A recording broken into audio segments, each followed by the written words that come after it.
Bonjour, c'est Émilie et je vais vous parler des énergies de la pleine lune qui a lieu ce 21 juillet aujourd'hui dans l'axe Cancer-Capricorne. Alors ce qui est de particulier avec cette pleine lune, c'est que c'est la deuxième fois que cet axe Cancer-Capricorne est visité, c'est-à-dire que le 22 juin dernier, on a eu un soleil qui est rentré à 0 degré, 1 degré du signe du Cancer, donc c'était le tout début de l'été, donc ça fait déjà un mois qu'on est rentré dans l'été, et on a eu une lune en Capricorne, parce qu'à chaque pleine lune, on visite toujours un axe planétaire dans des oppositions, et donc la lune était à ce moment-là à 0,1 degré du Capricorne, et là on arrive, deuxième pleine lune, dans le même axe qui est très rare quand même, ça n'arrive pas souvent, donc ça veut dire que c'est quand même quelque chose de très important. On revisite, on retourne à la même situation pour voir en fait un petit peu comme un début et une fin, parce qu'effectivement on a commencé à 0,1 degré et là on est à 29 degrés. On appelle ça le degré anarétique. Donc le degré anarétique qui est 29 degrés de n'importe quel signe. Et c'est un passage qui est quand même extrêmement fort parce qu'il contient un petit peu toute l'expérience contenue de 0 à 29 degrés, c'est-à-dire tout le passage. En fait, c'est comme une espèce de synthèse, une espèce d'intégration en fait de cette énergie qu'on a visitée dans à la fois le soleil en Cancer, donc dans cette plongée quelque part dans notre univers intérieur, notre sensibilité, notre imagination, le rapport à la famille, à nos origines, à nos racines, à notre façon de nous ressourcer, à rentrer dans notre univers, dans notre monde, écouter aussi notre sensibilité, notre intuition. Et c'est vrai que la lune en Capricorne, qui est une position pas forcément la plus facile pour la lune, parce que la lune elle se plaît plus dans le signe du Cancer. La lune en Capricorne est une lune plutôt ambitieuse, structurée, qui va un peu faire fi de ses émotions, qui va prendre sur elle, qui va avoir un côté tourné vers le monde extérieur, on va dire le côté responsable, le côté professionnel, la réalisation, puis surtout de mûrir en fait, de grandir en fait, hein. Autant dans le Cancer on est vraiment dans la tendresse de l'enfance, de l'enfant intérieur, de la douceur, du giron, de la mer, hein. J'ai parlé de ça, de la mer universelle, hein, avec l'énergie du Cancer. Autant le Capricorne nous rappelle aussi dans cette énergie austère en lien avec Saturne, elle nous évoque quelque part le père, donc cette énergie aride de cette chèvre des montagnes qui mue par un but, par une mission, justement va gravir les échelons, mais qui va aussi faire fi en fait des émotions, peut-être de cette nostalgie caractéristique aussi du signe du Cancer, hein. C'est vrai que c'est souvent une période où on peut être touché par nos émotions, par une espèce aussi parfois de sensiblerie en fait, en lien avec le passé, peut-être des souvenirs, des choses comme ça. Et le Capricorne justement invite à, je ne vais pas dire repousser les souvenirs, mais voilà, à mettre de côté pour se dire ok, bon, mon but c'est ça, c'est important, et quand il y a un but, eh bien je fais sacrifice quelque part de certaines choses, de certains éléments qui vont être importants à bouger, à changer. Parce que si je vais aller gravir cette montagne, eh bien, il va falloir faire quelque part des efforts.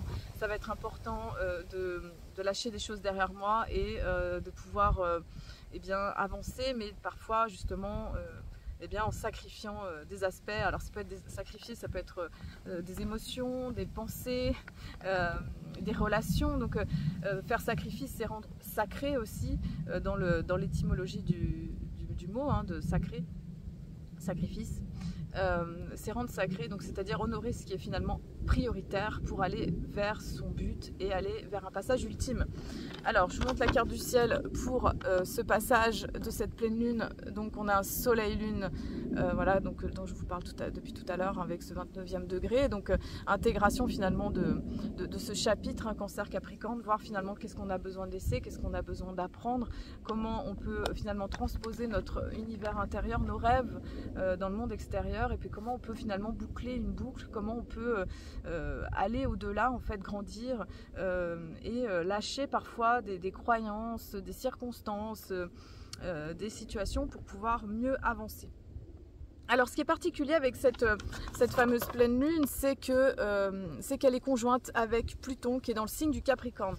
Donc Pluton, elle a amorcé sa rétrogradation, c'est-à-dire le fait qu'elle recule depuis déjà fin avril. Et là, on est à 0 degré justement du Verseau. Donc qui est un degré extrêmement puissant, 0, 29 degrés, on est vraiment dans des degrés très importants en fait, soit qui initient, qui vont faire bouger et changer des choses, donc on est vraiment dans des passages très importants, et eh bien c'est une lune qui va être plutonienne, c'est-à-dire que c'est une lune qui peut faire toucher des émotions profondes, qui peut toucher vraiment l'inconscient personnel et collectif pour justement nous aider à avancer. C'est comme si en fait aussi au niveau de l'humanité et au niveau de la Terre, vraiment de la Terre et de son passage dans cette évolution d'ascension, c'est comme si on passait à un autre niveau, à un nouveau cap par rapport à ce processus d'évolution. Et quelque chose qui s'amorce énergétiquement en fait, comme je ne sais pas comment dire, un deuxième chapitre, un deuxième volet, un deuxième livre, pour pouvoir avancer dans ce sens-là.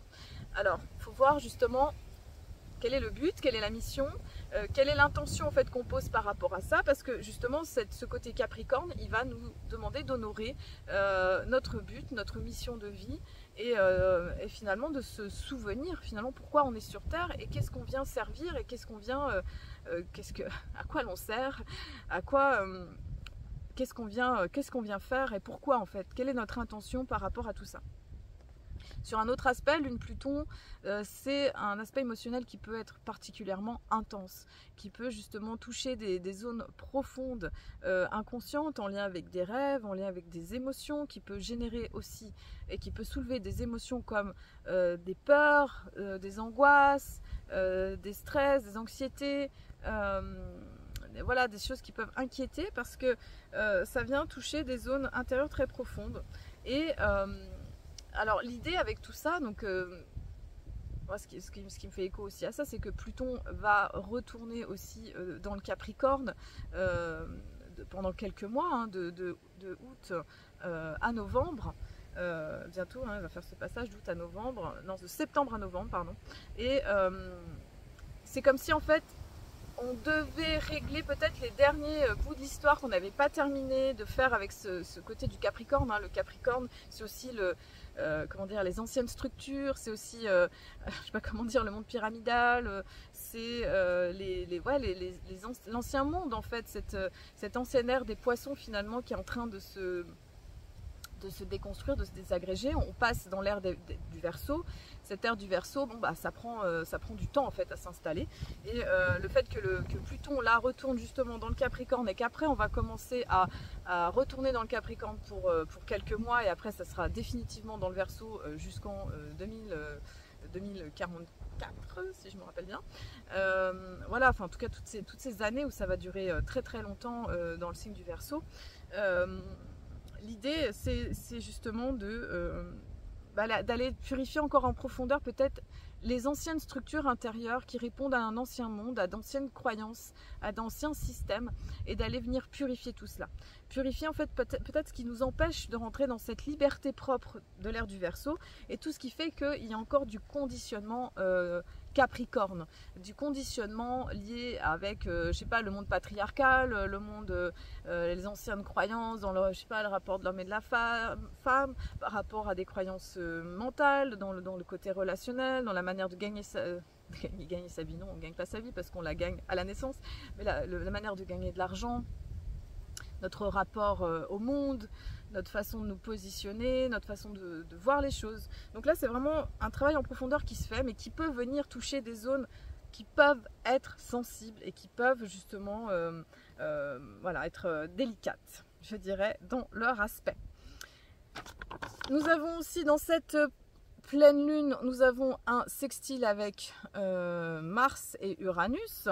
Donc, alors, Mars et Uranus qui sont encore en conjonction, ça fait environ bien 2 semaines où Mars et Uranus étaient, à l'époque elle était dans le Taureau, Mars en tout cas, Et cet aspect un petit peu qui a pu donner une sensation d'accélération des choses, accélération du mouvement, avec parfois justement des coups d'éclat, peut-être des conflits, des prises de tête, des coups de stress, sensation d'être sous pression, mais en même temps ça a pu faire avancer aussi les choses d'une manière beaucoup plus rapide. Hein, ça a pu donner un petit coup d'accélérateur pour certaines situations, pour aider justement à mieux avancer. Donc le soleil il se trouve en sextile avec à la fois Mars et à la fois Uranus, donc c'est aussi une pleine lune, en tout cas pour les 15 prochains jours aussi jusqu'à la nouvelle lune, qui nous invite à être dans l'action avec Mars et aussi avec Uranus à innover, chercher les nouvelles voies, les nouveaux chemins qui peuvent justement nous inspirer. Et c'est pareil pour la lune qui se trouve elle en trigone avec Mars et avec Uranus, donc invitation à l'originalité et à prendre les choses en main d'une façon concrète. Donc là on est sur des aspects qui sont plutôt bénéfiques. Ce qui est particulier par rapport à Mars, c'est qu'elle passe tout juste dans le signe, donc elle est passée du Taureau au Gémeaux, donc là au 21 juillet elle est à 0,24 du Gémeaux, donc pareil on a encore un 0 degré, ce qui est très fort en fait en astrologie. Donc ce Mars en Gémeaux, il va avoir une autre action que le Mars en Taureau. On passe d'une énergie de terre à une énergie d'air. Mars en Gémeaux va amener une action beaucoup plus souple, adaptable, qui peut aussi être changeante et mouvante, qui va amener de la flexibilité, qui va amener une forme de, je dirais, de virtuosité aussi au niveau des idées. Donc je pense que c'est important aussi d'écouter les inspirations qui viennent, parce qu'on est dans le domaine de Mercure, donc dans le domaine des pensées, des idées. Et c'est vrai que bon en tout cas le Gémeaux bien représenté avec Jupiter qui est dans le signe des Gémeaux. Donc il y a une idée d'agir d'une façon plus spontanée, mais ce qui pourrait être aussi l'écueil de cette disposition, c'est rester focus, parce que Mars en Gémeaux des fois il n'est pas forcément focus, il peut partir dans plusieurs directions. Ça va être de rester centré, rester concentré quand on a un but, et d'éviter de se perdre en chemin, même si des fois les choses elles viennent comme ça au fur et à mesure, et en même temps servir un but, servir quelque chose, donc dans l'énergie du Capricorne, de cette étoile qu'on va rejoindre, ou de cette montagne qu'on va gravir, quelque part ça va être important. Voilà, donc en fait les deux ne sont pas indissociables, mais ça va être important de prendre soin aussi de son énergie nerveuse, de son système nerveux, de ce côté qui peut aussi parfois se disperser, être un peu brouillon, qui peut partir un petit peu dans tous les sens. Ça va être important justement de garder un focus ancré. Voilà, quand on passe de la terre à l'air, ça va être important justement de garder cet enracinement, cette solidité, ce pragmatisme, tout en laissant une possibilité à l'inspiration, à l'ouverture vers des idées nouvelles, et de relations aussi nouvelles, des relations qui viennent aussi nous inspirer, qui viennent aussi nous aider à apprendre. Voilà, donc en tout cas notre pleine lune est en lien avec tout ça. Ensuite, ce que l'on a en particulier aussi, si on regarde les aspects propres à cette pleine lune, c'est donc on a en tout cas Mars qui est en aspect, Mars c'est ici, elle est en aspect avec Neptune. Mars avec Neptune, donc donc elle est en sextile avec Neptune, donc il y a une idée d'agir dans le sens de sa foi, de ce qui a vraiment du sens, d'une inspiration, d'un idéal, hein, pouvoir agir dans le sens d'un idéal qui permet justement de se relier à quelque chose de plus grand que soi, et qui permet en fait de sentir une sensation de service. Neptune aussi est dans son degré anarétique, hein, 29 degrés 50 du Poisson. On intègre finalement tout ce passage qu'elle a fait depuis qu'elle est rentrée en 2012. C'était aussi une année du Dragon, 2012, il y a 12 ans. Année aussi fin du calendrier Maya, enfin voilà, passage. Donc c'est intéressant parce que quelque part on revisite tout ça. On revisite tout ce qui a été appris, expérimenté, tout ce qui a été synthétisé, pour qu'après justement elle fasse son passage dans Neptune en Bélier l'année prochaine.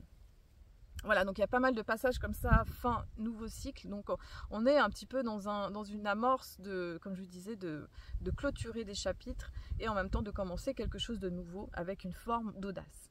Nous avons notre Mercure qui est dans le signe du Lion, voilà, qui se trouve en carré avec Uranus et Mars. Donc Mercure en Lion, c'est une façon de réfléchir qui globalement, elle a plutôt des idées, hein. Les Mercure en Lion, souvent, ils ont une façon de voir les choses et puis ils ont des idées bien à eux, bien ancrées. Et pour eux, c'est important, hein, enfin, voilà, de maintenir finalement ce positionnement, cette façon de voir les choses avec un mental plutôt brillant. Donc, il y a cette idée aussi de communication, de pouvoir briller, de pouvoir s'exprimer. Par contre, c'est vrai que le carré avec Mars et Uranus, voilà, je regarde juste les aspects, le carré avec Mars et Uranus peut induire justement, voilà, la petite difficulté, ça serait justement d'être dans des positionnements trop tranchés, un peu conflictuels, un peu obtus, qui peuvent générer justement des conflits, des tensions avec les autres, parce que soit on va vouloir faire passer les idées en force, soit on va... ça peut créer de l'impatience aussi, hein, impatience, un petit côté brusque. Et puis avec Uranus, oui, ça peut renforcer le côté tension, le côté passage en force et sensation des fois d'avoir un peu la vérité. Donc là, on est dans 2 signes fixes, hein, le taureau, Uranus taureau et Mercure lion. Un petit côté un petit peu qui pense avoir raison et qui va rester un petit peu buté dans ses idées. Donc ça, c'est un petit peu on va dire l'écueil du sujet. Voilà, un petit peu à faire attention à ça. Ensuite, on a toujours cette belle Vénus en Lion qui est ici. Vénus en Lion, elle est en bon aspect avec Jupiter. Vénus en Lion, c'est la générosité, c'est le don du cœur, c'est une manière d'aimer qui est vraiment yang, qui est là, qui va prendre soin, qui va rayonner. Donc c'est vraiment aimer avec l'énergie du soleil quelque part. Donc c'est une façon d'aimer qui donne, quoi, qui donne, voilà. Et voilà, ça fait penser à la chanson « Ce que tu génères est précieux » là, voilà, voilà, je sais plus quel est le chanteur. Bref, tout ça pour dire que c'est une façon d'aimer qui donne généreusement comme le soleil, et elle est en sextile avec Jupiter, donc il y a un aspect d'amour, de lien, de relation qui peut être assez soutenu, qui est assez favorisé par les énergies planétaires qui amènent je dirais des facilités au niveau relationnel, au niveau communication, et qui peuvent amener beaucoup de douceur dans le côté relationnel. Voilà. Eh bien, je vous souhaite en tout cas de bien traverser cette deuxième possibilité de comprendre en fait cette énergie Cancer-Capricorne dans cet enracinement avec notre monde intérieur, avec ce centrage avec soi-même, avec son monde émotionnel, hein, propre au Cancer, et aussi dans le fait de prendre sa place dans le monde extérieur, de trouver sa place dans peut-être une nouvelle manière d'être, dans une nouvelle façon d'incarner son nouveau chemin. Un peu, c'est ce qui se passe souvent quand on passe dans les énergies de l'été, on va arriver justement dans le fait d'incarner le nouveau. Donc là, c'est vraiment cette possibilité d'incarner le nouveau pour pouvoir mieux avancer par la suite et trouver avec justesse ce qui est vraiment juste à manifester et à incarner. Tout en, quelque part, bénéficiant de ces énergies, je dirais, de degrés anarétiques, à la fois de la Lune, de Neptune et de Pluton, en fait, qui... voilà, amorce en 0 degré et Mars en Gémeaux aussi 0 degré. Toutes les deux, elles sont aussi Mars-Pluton. Il y a une idée d'audace dans l'action, en fait, d'oser agir dans le sens de ce qui a vraiment du sens, de ce qu'on sent dans les tripes, avec instinct, avec puissance aussi. Et aussi, ce que je voulais dire, c'est que voilà, tout ça ouvre la porte finalement à l'énergie solaire du Lion. Donc on va bientôt passer dans le Lion, le 22 juillet. En plus, c'est la Sainte Marie-Madeleine, donc on est vraiment dans cette énergie du féminin sacré, de cette connexion aussi avec le couple sacré, l'amour sacré, et ce passage dans l'énergie solaire. Donc le Cancer, on est dans le côté lunaire, investigation du monde intérieur, du côté du féminin sacré, et on rentre après dans le Lion qui invite justement à déployer, à rayonner cette lumière qu'on a finalement captée depuis l'intérieur pour venir justement expanser pendant toute cette phase du Lion. Et aussi la période du portail du Lion, du 8-8, qui va être un moment important cette année. Je vous souhaite une très belle pleine lune et je vous dis à très bientôt.